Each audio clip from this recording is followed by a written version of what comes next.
बिस्मिल्लाहिर्रहमानिर्रहीम।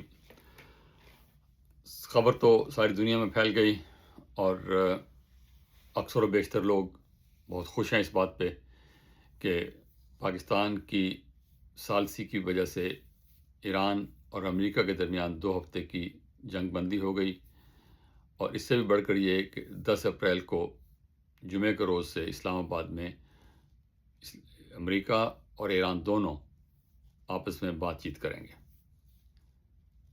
इसके लिए पाकिस्तान के हर फर्द को, पाकिस्तान की लीडरशिप को, ख़ास तौर पे फील्ड मार्शल आसिम मुनीर और प्राइम मिनिस्टर को मुबारकबाद देनी चाहिए, और पाकिस्तान के फ़ॉरेन ऑफिस को, जिन डिप्लोमेट्स इसमें इन्वॉल्व हैं, जिनका कभी नाम नहीं सुनेंगे आप, लेकिन बिहाइंड द सीन वही जो काम करते हैं वो लोग, जिनका किसी को नाम मालूम नहीं होगा, वही मुबारकबाद का मुस्तहिक हैं।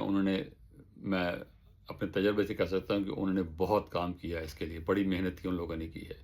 अगर कि नाम तो ज़ाहिर है फील्ड मार्शल का और प्राइम मिनिस्टर का आएगा, लेकिन उन लोगों की मेहनत को भी दाद देनी चाहिए। अब अगला मरहला है बातचीत का। ये मरहला पहले मरहले से ज़्यादा मुश्किल होगा। इसकी नौयत जो समझ आती है वो ये कि ईरान और अमेरिका आमने सामने बैठकर तो शायद बात नहीं करेंगे। अगर कर लें तो ये बहुत अच्छी बात है। अगर ऐसा हो तो ये बहुत अच्छी बात है और बहुत आसान हो जाएगा मुआहदे पे पहुंचना।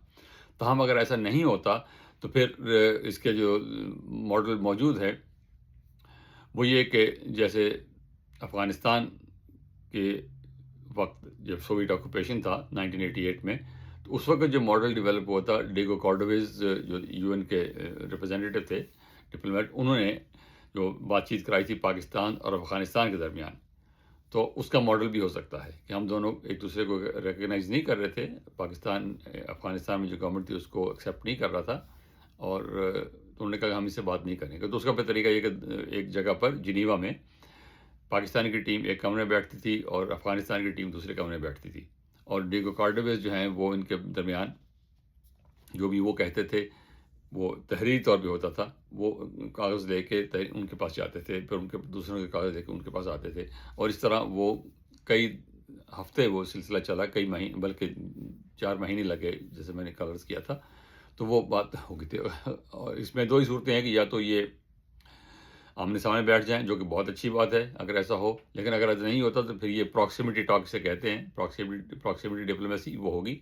और जो मुआहिदा है उसके लिए जो है वो सदर ट्रंप की अगर बात सुने तो वो तो बहुत ही पुरुम्मीद लगते हैं कि वो उन्होंने कहा कि ईरान ने जो 10 पॉइंट दिए हैं वो वर्केबल हैं, और हमने अपने फ़ौजी मकासद जो हैं वो हासिल कर लिए हैं। ईरान में रजीम चेंज हो चुकी है उनके बकौल, कि अब जो लोग बरसे इक़्तिदार हैं वो बहुत रीज़नेबल हैं और बड़े समझदार हैं, वो हमसे बहुत अच्छी बातें कर रहे हैं। तो और उन्होंने ये भी कहा है कि ये जो 10 पॉइंट्स हैं ईरान के, इनकी बुनियाद पर मुआहिदा हो सकता है। और ये जब आगे अगले दिनों जब बातचीत होगी तो इसको फाइनल कर लेंगे हम, इस बातचीत को। और उनके जो उनका ट्वीट तो नहीं, उनका जो अपना ट्रूथ सोशल है उस पर जो उन्होंने लिखा है, उसमें उन्होंने ये लिखा कि हमने ऑलमोस्ट बात जो है हमारी हो चुकी है। अगर ये बात दुरुस्त है इनकी तो फिर तो ये बहुत ही अच्छी बात है, लेकिन ये इतना आसान होगा नहीं। ईरान के जो पॉइंट्स हैं वो बड़े सीधे से हैं कि इराक, लेबनान और यमन तीनों जगह जंग मुकम्मल तौर पर ख़त्म की जाए। ईरान के ख़िलाफ़ जंग का मुकम्मल और मुस्तकिल ख़ात्मा किया जाए बग़ैर किसी वक्त की हद के। टाइम नहीं लगाया जाए कि अब 10 दिन बाद ख़त्म करेंगे, महीने बाद ख़त्म करेंगे, फ़ौरी तौर पर। और ये हो गया, अब 10 दिन के लिए तो हो गया, तो अब 2 हफ्ते के लिए हो गया, इंशाल्लाह आगे भी हो जाएगा अब ये। और पूरे ख़ित्ते में तमाम तनाज़ात जो हैं वो उनका इख्तिताम किया जाए। आबनाए हुर्मुज़ को दोबारा खोलना, ईरान ने खुद कहा कि उसको दोबारा खोलना चाहिए। आबनाए हुर्मुज़ पर महफूज और आज़ादाना बहरी गुज़रगाह के लिए प्रोटोकॉल और शराइत का क़याम, ये ट्रिकी मसला होगा। इस पर बहुत ले दे होगी, और इसमें जो है पाकिस्तान को बहुत एहतियात करनी होगी, और अमेरिका और ईरान को भी इस पर ले दे करनी होगी। उसने कल जो ईरान ने कहा था कि हम 2 मिलियन चार्ज करेंगे जो जहाज़ भी गुजरेगा, और वो पैसे जो हैं वो हम ईरान और ओमान जो आमने सामने हैं कल उस पर स्ट्रेट पे جو ابنائے ہے تو ہم آپس میں بانٹیں گے، اور یہ پیسہ جو ہے ایران میں جو تباہی ہوئی جنگ سے اس پہ استعمال کریں گے۔ تو اس طرح انہوں نے وہ جو ان سے تاوان مانگ رہے تھے، وہ بھی اس سے بھی انہوں نے پیچھے ہٹے ہیں وہ لوگ۔ تو یہ ایک اچھی بات ہے، اور یہ ایران کے تعمیر نو کے لیے خرچے کی ادائیگی یہاں سے کی جائے گی۔ ایران پر عائد تمام پابندیاں مکمل ختم کی جائیں گی۔ امریکہ کے پاس منجمد ایرانی اثاثوں اور فنڈز کی فوری طور پر واپسی کی جائے گی۔ ایران جوہری ہتھیار حاصل نہ کرنے کی مکمل یقین دہانی کرائے گا۔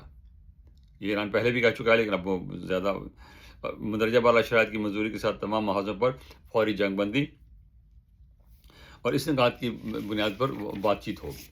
اب اگلا مسئلہ یہ ہے کہ ان نکات کی ان میں جو دو اسٹرکی پوائنٹ جو مطلب زیادہ پرابلم والے مسائل ہیں، وہ آبنائے ہرمز کا ہے۔ اس کو کھولا جائے گا، کن شرائط پہ کھولا جائے گا؟ ایران کی شرائط پہ، اور ان کی شرائط کہاں تک، ایران کی شرائط کہاں تک مانی جائیں گی؟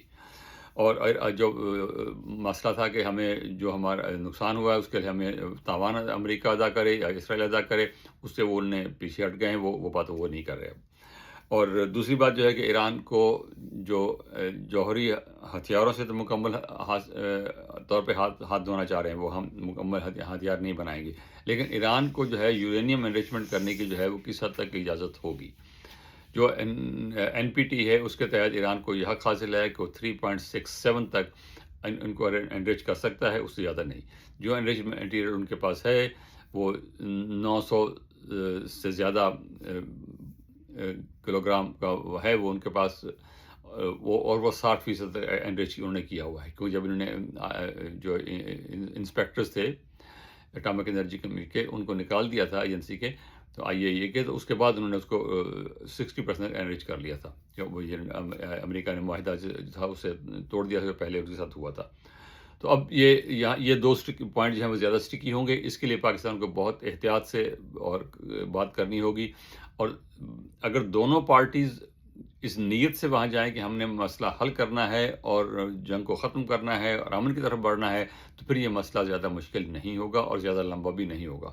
امید ہے کہ ہفتہ 10 دن میں 10 تاریخ کے بعد ہفتہ 10 دن میں یہ مسئلہ طے ہو جائے گا، اور اس دوران جب بات چیت ہوگی تو پاکستان کی طرف سے جو ہے چین اور روس کو بھی اعتماد میں لینا ہوگا، اور ان سے بھی زیادہ اہم ہے کہ جو عرب ممالک ہیں، خاص طور پہ GCC کے جو ممالک ہیں، ان کو بھی اعتماد میں لینا ہوگا، اور مصر اور ترکی، ان کو بھی اعتماد میں لینا ہوگا۔ تو یہ عین ممکن ہے کہ ان کے نمائندے براہ راست بات چیت میں شامل نہ ہوں۔ عرب ممالک کے نمائندے، روس، چین کے نمائندے، اور ترکی اور ایران کے، ایجپٹ کے نمائندے یہ مذاکرات میں نہیں ہوں، لیکن ان کو جو بھی وہاں بات ہوگی، جیسے جیسے بات آگے بڑھے گی، ان کو انفارم کرنا ہوگا، ان کو بھی اعتماد میں لینا ہوگا۔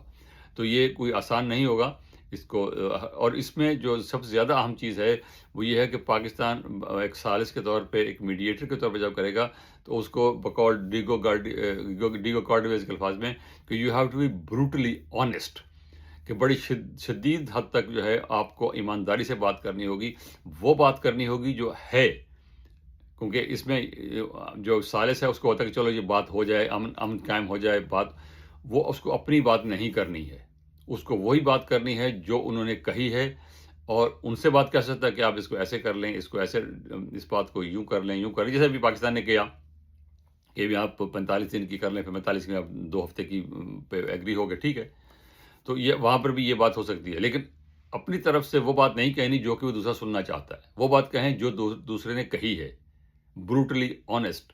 اور یہ بڑا سینسٹیو مسئلہ ہوتا ہے، اس میں اعتماد کا جو ہے اگر تھوڑی سی بھی شک ایک پارٹی کو پڑ جائے کہ یہ ثالث جو ہے یہ اس طرف جھکا ہوا ہے یا اس طرف جھکا ہوا ہے، تو پھر بات بہت خراب ہو جائے گی۔ یہاں تک پاکستان نے بہت اچھا کیا ہے، جتنی تعریف کی جائے اتنی کم ہے، اور اگلا کے لیے بھی ہم دعا کر سکتے ہیں کہ اللہ تعالیٰ پاکستان کو سرخرو کرے، پاکستان کی لیڈرشپ کو سرخرو کرے، امن واپس آئے، اور پاکستان کے لیے، گلف کے لیے، عرب ممالک کے لیے، ایران کے لیے، امریکہ کے لیے، سب کے لیے بہتر ہو۔ بہت شکریہ، خدا حافظ۔